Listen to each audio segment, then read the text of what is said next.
Жер шарындағы ең керемет мамандықтардың бірі жабай табиғатты суретке түсіретін фотографтар десек артық айтқанымыз емес. Өйткені олар жануарлардың өз табиғи ортасында өздерін қалай ұстайтындарының шынайы куәсі болады, тіпті кейде шынайы өмірде қайталануы екі талай оқиғалардың куәгері болады. Егер осы оқиғаны растайтын фотограф болмағанда, бұл оқиғаға адамдардың сенуі екі талай еді.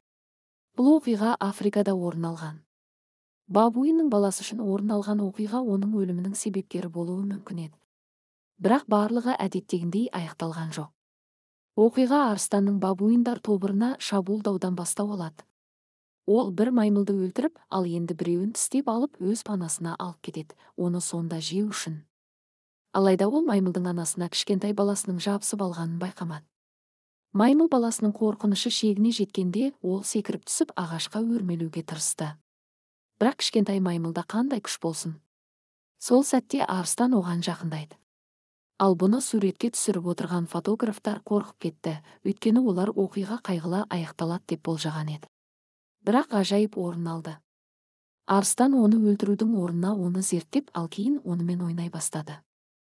Фотограф сонда да қобалжулы болды. Ол арыстан өз жемтігімен жай ойнап, ал қызығы кеткенде оны жеп қояды деп ойлады. Бірнеше уақыттан кейін арыстан оны тістеп алып кетеді. Фотографтың ойынша арыстанның бойында аналық инстинкті оянып кетті. Ол оған қамқор болып, тіпті басқа арыстандар жеуге келгенде оны қуып жібереді. Ал осы сәтте орын алып жатқан жағдайларды бабуиннің нағыз әкесі бақылап отырған болатын. Ол ағашта сәтті күтіп отырды, өз баласын құтқарып қалатын. Әлгі арыстанның назары ауа бергенде, ол дереу жерге түсіп баласын алып, қайтадан ағашқа өрмелеп кетеді. Бұл маймыл баласының бағы бар екен.